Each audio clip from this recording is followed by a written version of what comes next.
you're a marketing agency, you've got access to multiple domains. If you have 20 customers on the right side, you can toggle through all the different domains and subdomains that you have that are customers. This is a waterfall. You can customize it. Your last month, 3 months, custom dates. You can set goals for your business. See it gives you more comparable data here. Leads and then customers. So if you have this tied into a CRM like a Salesforce.com, you'll be able to in real time see data communicating back from your CRM. Does that make sense? Yep. So this is another snapshot area, landing pages. So these are all the different landing pages Franchise Marketing Systems have. Gives you a little data on that compared to, let's see, last 3-month average. And then this is the last handful of blogs they did. Gives me the view count, comments, inbound links, and then emails as well. Franchise Marketing Systems is on HubSpot for about 4 years now. They're engaging with us right now to take over their instance and consult with them because it takes a full-time person internally to really get it or a full-time agency to manage it for you. It's not something you just buy and autopilot it. It really takes a full-time person to manage it.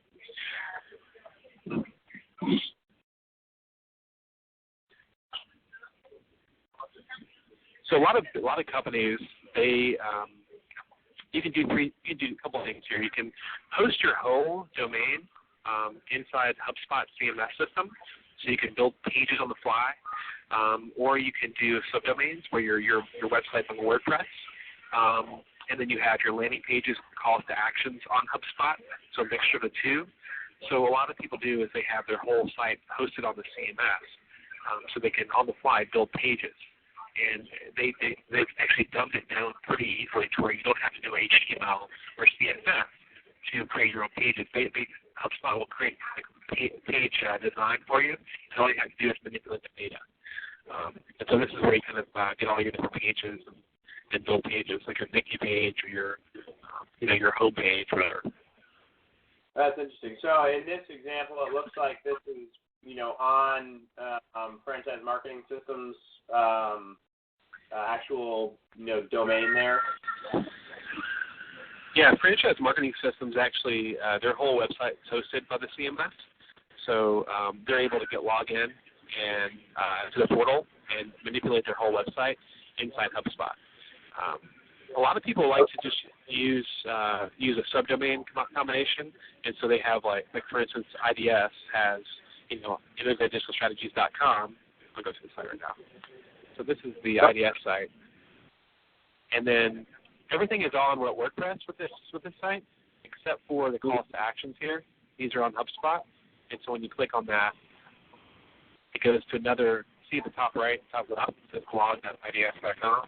That's the subdomain, and this landing page is hosted on the CMS. So it's a combo. It's a combo.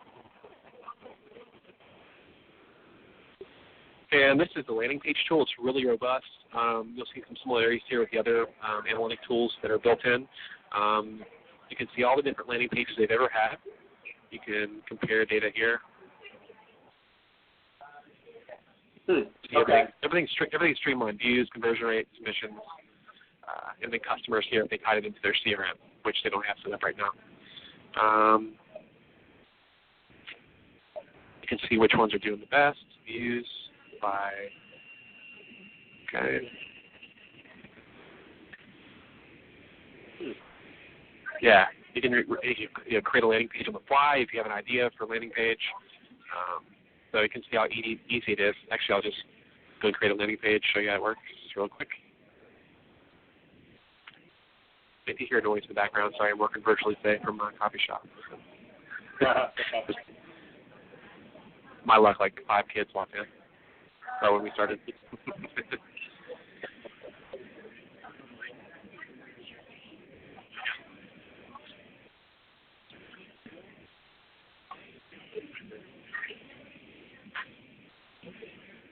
So it's directly tied in with your CRM essentially, as far as showing you the number of customers, and then it'll kick those over into whatever your CRM is, or whatever, and let you go from there.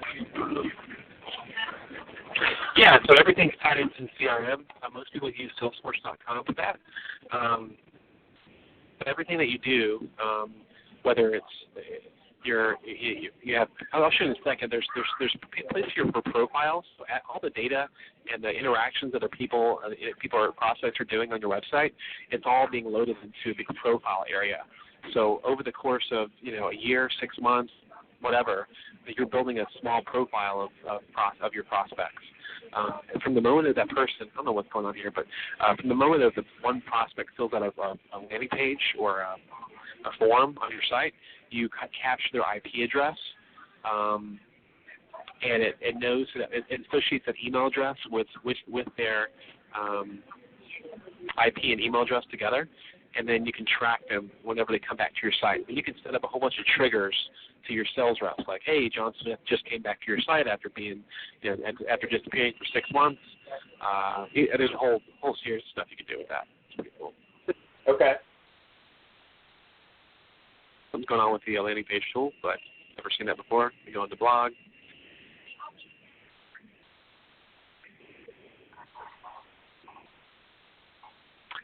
So this is the blog, what it looks like whenever you're logged in. You can actually, edit modules, edit the posts.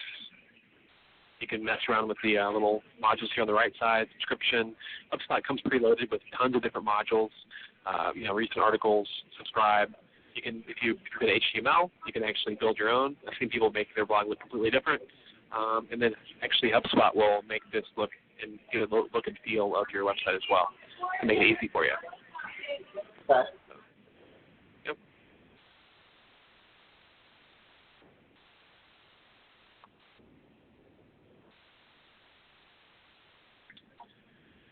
One of my favorite tools is the email tool. And so what it does, it's actually, that's what I think one of the biggest advantages of HubSpot is, you have everything all in one. You don't have to worry about email tools, analytic tools, landing page tools. It's all in one. So this, it has the same look and feel as landing pages, the contact area. You can see all the emails you've sent. You can modify by the ones, different categories. You can see, how many got delivered, open rate, click rate. If I click on different emails, it gives me a little data on each one. So franchise marketing systems, most of their emails are kind of blasted on that. They're not segmented down as much. So this is something else that we're going to look into. They have, databases, and they just send out white-looking textual emails, which is kind of a no-no. They still have a pretty decent open rate. If I clicked on this email to drill down further, more granular, I can see better data on this email specifically.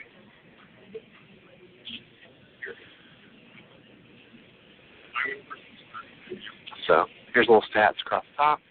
You can also see exactly what email address and who actually opened up and clicked. Or just see the clickers.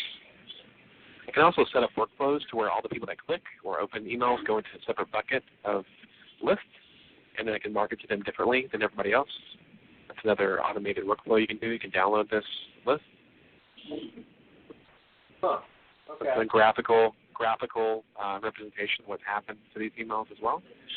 And whenever an email bounces, hard or soft, it actually gets notated inside HubSpot. And so if you ever use that list again, you don't have to worry about those people getting bounced again. Okay. Yeah. That's interesting. And HubSpot actually comes preloaded with a bunch of samples for you to use, or templates for you to use as an email builder. And they also have it tied to their marketplace. So you can buy layouts given by other agencies that are HubSpot providers. So this is like if I wanted to build an email right here, I can just choose from one of these templates. Or I can create a new one from HTML, or I can buy a premium template from the marketplace. And there's probably 200 or 300 different agencies that provide, $30, $40 templates, so you can buy bundles for like $300 or $400. Pretty cool. So it's and as soon as you buy, integrated right into it. Yeah, pretty much. As soon as you buy it, it goes right into your instance, and you can start using it. It's pretty cool, really easy. Okay. Yeah. A lot of this stuff is WYSIWYG. They what you see is what you get. They've built everything out for you. You just kind of have to manipulate it. But if you ever need that extra touch, that extra design help, if you're not good at HTML, you can easily go into the marketplace and find somebody to do it, and you can get it within minutes. Pretty easy. Mhm. These are the calls to actions. So you can use the create a call to action. It looks very similar to the email tool I just showed you. You can create them on the fly. And they usually look like this.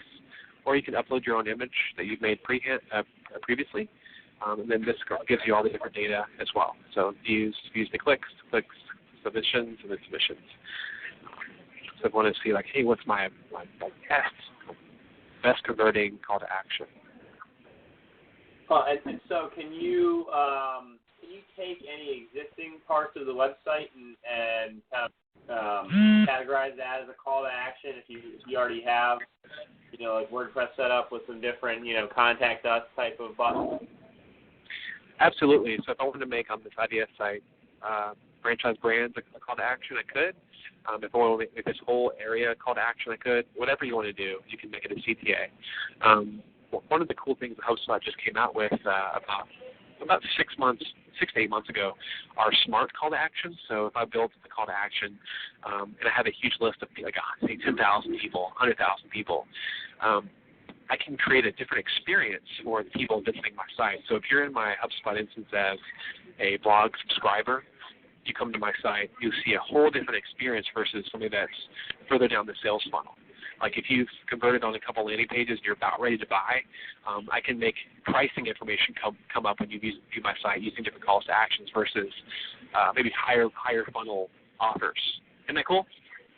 Okay, yeah, that is, yeah. So somebody who's a repeat, you want to drill down immediately and show them the kind of, tools to buy, per se, right away, rather than the Yeah, overview. absolutely. Yeah, it's kind of like Amazon. How Amazon makes your experience very customized, and the emails are very contextual to what you bought, maybe things that you liked, put in your to buy list.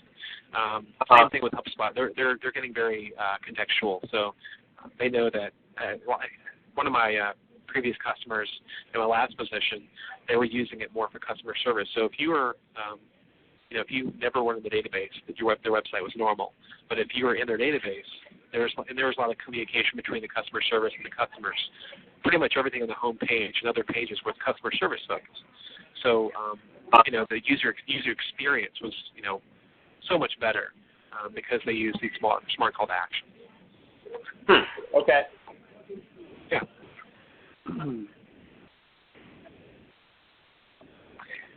And so here's a newer area. HubSpot recognized that Hootsuite and other social media monitoring tools were kind of taking over the market. So HubSpot's gotten really good with their publishing tools and their monitoring tools. So if you have a Twitter account, you can hook that up and track different conversations that are going on. Another cool thing that happens is you can actually tie these conversations into your customers or your database. So again, if you have a big database of 10,000 people and they are like 3,000 of them have Twitter handles and they're tweeting, you get real-time alerts about your customers or people in your database talking on Twitter. And you can actually forward those conversations over automatically to people that are assigned to the account inside your CRM. Okay. So it's more for people that have a bigger database, but again, you can actually just use their monitoring tools for certain conversations. So if you're a franchise and you want to track, barbecue franchise, those two words, anytime anybody ever says barbecue franchise on Twitter, you'll get a real-time alert on your desktop and your emails. And that work in the opposite way, and that you can blast out, tweets or whatever from here, and monitor the amount of views or clicks or something from that. Yeah, so they have the publishing tool here. You can pick up your LinkedIn, Twitter, Google+, Facebook. So every time you blog, you can make it to where it automatically goes out to your social channels, or you can do it manually. So just reads all the different posts here, and you can schedule them out if you like. It's very similar to Hootsuite.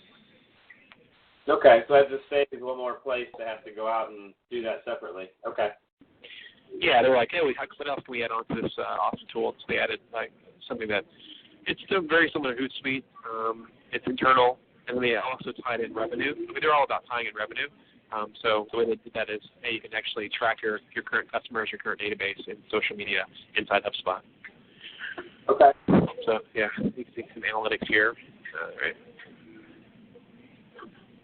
From an ROI standpoint, that's important to certainly mention is that, hey, pay for a separate social media manager, if you don't want to getting going, just to be able to kind of pass on that. Exactly. Everybody is always like, how do we track the ROI of social media? And one of my biggest, rebuttals, but answers to that is you need a closed loop reporting system. You need something that is monitoring all your different channels, and you need to be able to tie it into revenue through a CRM. And this is exactly what HubSpot does. They tie it all into a CRM system. You can track all the different channels. And I'll show you that under the reporting tool in a second. Okay. This is the prospect area. So it's actually not many people use this tool for some reason. I don't know why, but it tracks IP addresses. And you can see different keywords, people that are searching for different things. A lot of trash in here, but every now and then if you're like a computer repair person and you saw, hey, computer repair license, University of Nebraska, I click on that and then maybe do some digging inside the University of Nebraska. You can see that map here where they were, some other keywords when they came to the site or the channel they came through, content they viewed. So then I might go to LinkedIn and and start digging around University of Nebraska and find that IT director or something like that. So, pretty cool sales tool here. Yeah. So how does that? How does HubSpot know how to categorize all their Google searches like that, or how to tie them to that specific user? 4/5 of these are just not correct. But every now and then you'll find like an IP address that tracks back to like a smaller business, to where it's easier to track them down. Like these higher numbers here, pages seen, that was probably one that you probably should get rid of. And there's some other ones that are like 1 or 2, like Onshore Inc. It might be somebody that has like a small company, and they track their IP address. Then you can dig in deeper and find the person that might have been for your services. So it's got to be somebody with static IP, obviously, a business or a university or something. Right. Yeah. Most of the time it's kind of hard. You have to do some digging your own, but every now and then you might find a gym. Okay. Yeah. Interesting. Yeah. It's great.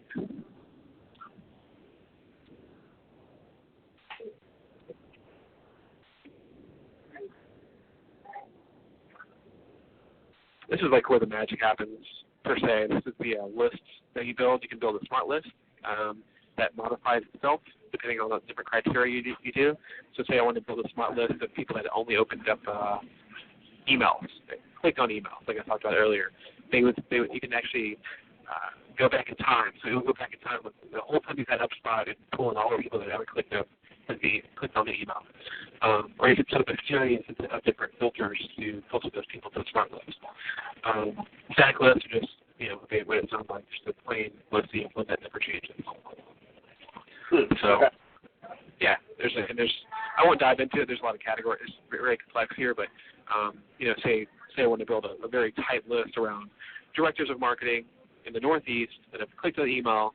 And so HubSpot will always build that list for me, and then I can send very targeted emails to those people, very contextual-based emails. And that's why you get high click-through rates and high response rates, because the emails are very targeted towards those personas. Okay. Workflows are tied to this as well. Workflows, you can do an internal workflow where you set up a series of reminders for your sales reps. Workflows where, somebody clicks on the email, like I just used an example, and they go into another bucket of series of chain of events. And they don't have, this is another thing that a lot of companies don't have time to set up is, very in-depth workflows, both internally and externally, depending on what's happening, what their prospects are doing. It's kind of unfortunate. It's almost like having a Lamborghini and just driving it to Publix. It gets really complex here. You can get really in depth with the workflows. So is that kind of like a this and that, where like, okay, if they do click through on the email, then also send them, the PDF, or if they click through on the Twitter, follow up with another tweet, or is that kind of that type of workflow?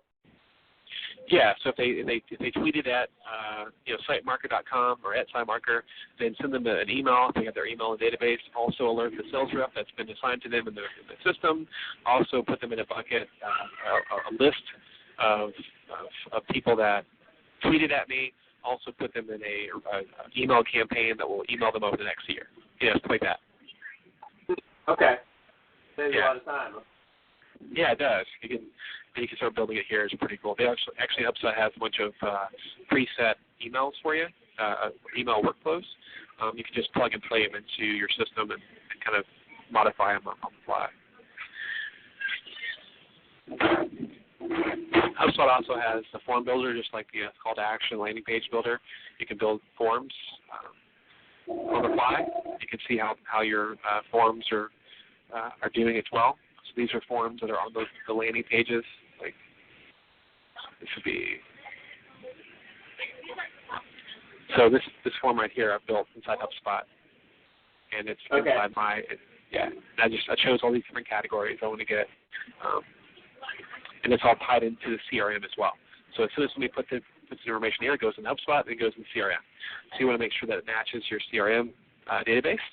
You also can do smart forms as well. So if I have somebody that fills out multiple forms, instead of capturing the same information over and over again, I can get more and more information on them. So I say, hey, next time that guy comes back and fills in a form, ask him how much money does he make a year? How much revenue does his company make? And so I start building more and more on that profile. Isn't that cool? Yeah.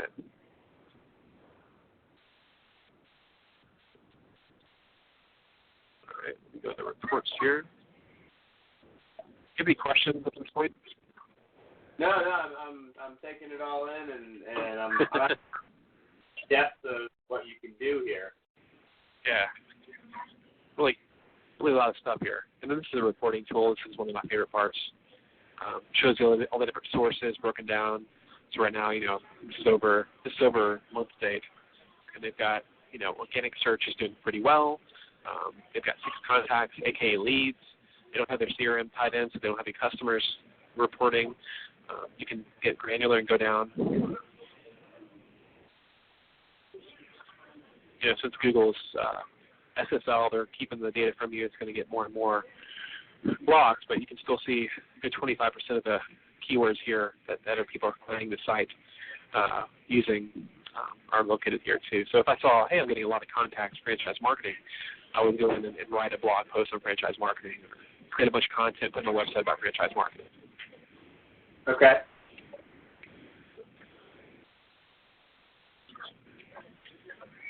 This is all time too. You can see how they blogged. This is a perfect example of just casually blogging and just how the organic traffic has increased. If they were really aggressive with blogging, you would have seen a huge spike in probably up to way past 4,000. But right now, they're blogging about once a week. Okay. Yep.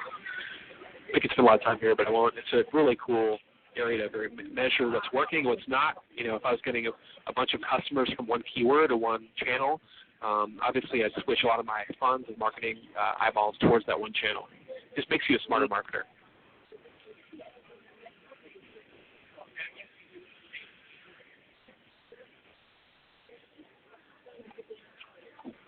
And then obviously at this point, with the blog, you can use some of WordPress to figure out, which actual articles are generating interest, I assume. Yeah, exactly. You can use other tools as well, but if you have HubSpot, you're spending money for it. It kind of does all the reporting for you, and I've seen other tools like Moz and Google Analytics. They have their pluses and minuses, but it's really simple tool to use. It's kind of dumbed down for anybody to use. You can actually use. The cool thing about HubSpot, you can bring on like 5 or 6 other people from your company to get their to log in and check certain areas and use it. Kind of get Mm-hmm. So out of curiosity then, is there an area in here in which you can kind of track your click-throughs to your specific blog articles? Or is it... Yeah. Yeah, specific blog articles, you can see that on the dashboard that I showed you earlier. You can see the amount of traffic that came to the blog post. You can also see the click-throughs and the links. Okay, so that's on the dashboard. Yeah. And so this is the keyword tool. You can strategize on, hey, what kind of blog post want to do next? What kind of content should we be doing? So I do ranking, monthly searches. I'm looking for like a decent size search. I'd be like, hey, I'd write a blog post on, we're ranking 17. There's a low traffic, low competition here. It's under 50. Always would recommend. So maybe I'd do a blog post on how to buy a franchise in Georgia. And odds are, low competition, be number one for that in about a week. Yeah. Yeah, pretty cool. You can see how you're ranking compared to your competitors that you've already set in here as well. So franchise marketing, they're always like pretty like number one. So compared to their franchisebuilders.com, this is the ranking over time. That looks pretty interesting. Not to cut you off here, but before we pass by that last piece, I could see where, is that somewhere where you just start to enter in keywords that you think may be, something that you can capture, and it'll tell you automatically the competition, right there. It'll give you kind of that quick and easy breakdown without having to go to like the Google keyword tool or something. Actually, no, that's a good question. And what I always recommend is using. I always interview customers and say, hey, maybe like 25, 30 different keywords that you think that you want to rank for, or think that are associated with your business. And then I'll plug all those keywords into Google Keyword Tool with their new tool that they have, and get like about 1,000 associated keywords. And then I'll cut off all the ones that don't have hardly any traffic or maybe don't make sense. And then I'll plug the rest of those like 600 to 800 keywords into HubSpot, and HubSpot will do the rest of the work for me. And then I'll start siphoning them off by monthly searches, difficulty, and rank. And I'll start blogging or creating content about those top 20 or 30 keywords that strategically make sense for us to go after. Okay, that's interesting. And so I'm assuming at the time you can add keywords to that, use that breakdown. Say that again? So at any time you can just add keywords. If you have a hunch of an article that you want to write, maybe it's, frozen yogurt in the Mid-Atlantic or, whatever it is.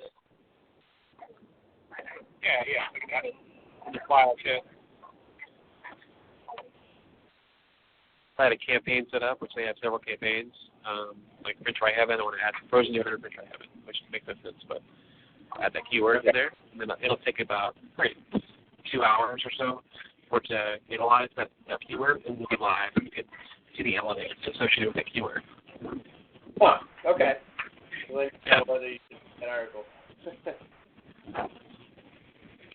And that's pretty much about it. I got one more section. It's a competitor area. If you're very competitive space, I'd plug in as many competitors as possible. You can see, their marketing grade, their index pages, traffic rank, their Moz rank, their social media stuff. You can see how you're doing it compared to them over time.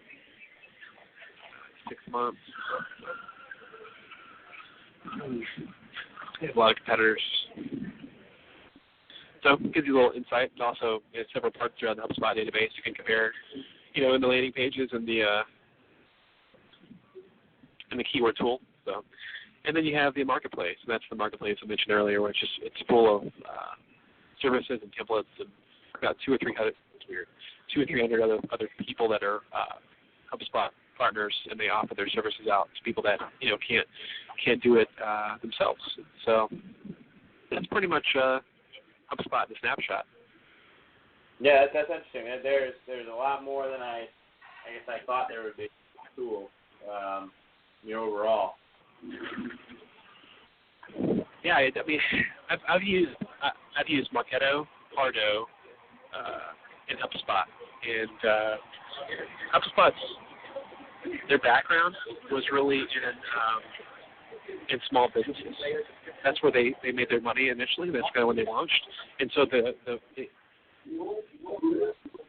theme going through HubSpot is easy to use because they made it so simple for small business owners to use at the beginning.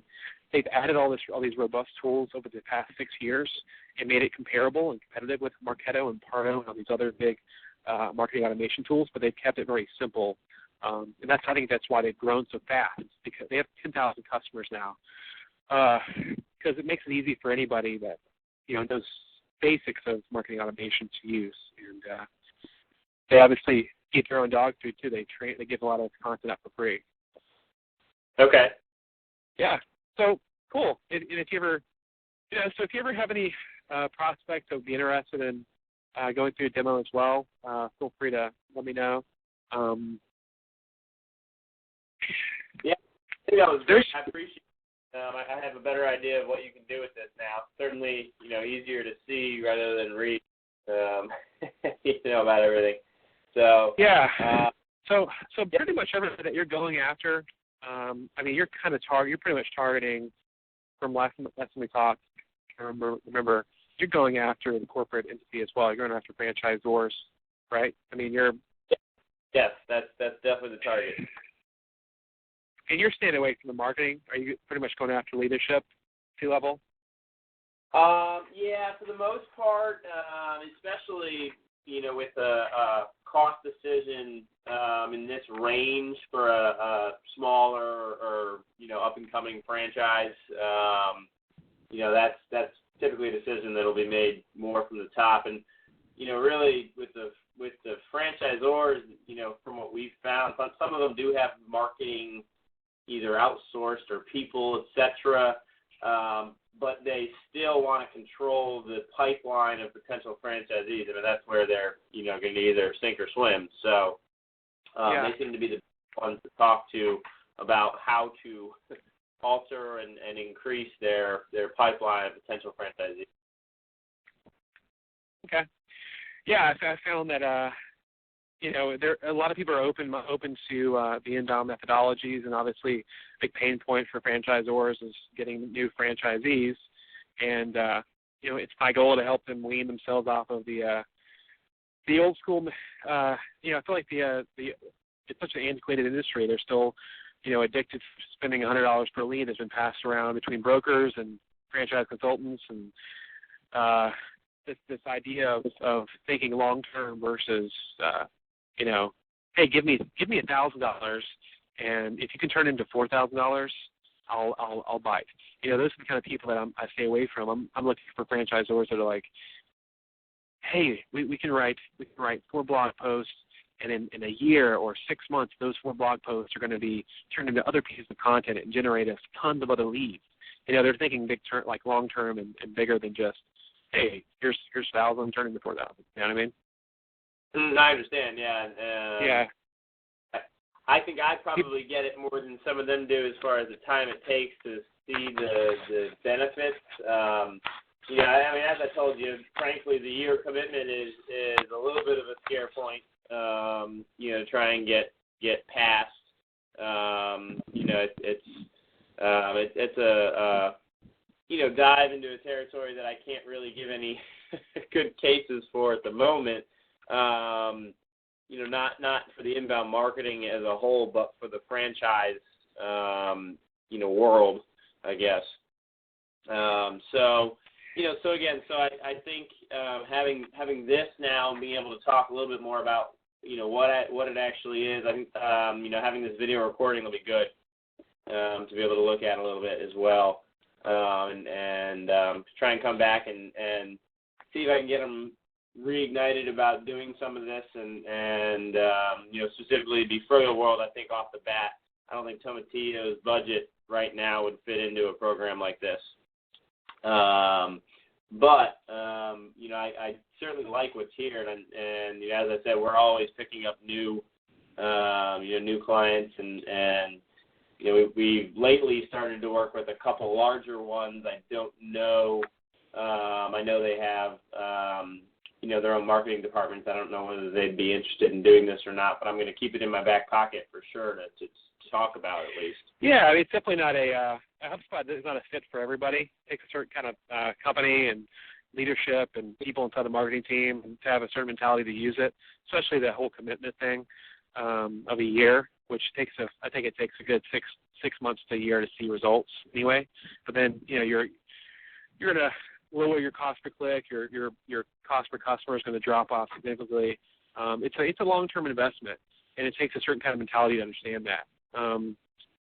So, yeah, if you ever have any opportunities, feel free to let us know. I mean, obviously, we can put together packages that don't have HubSpot in them.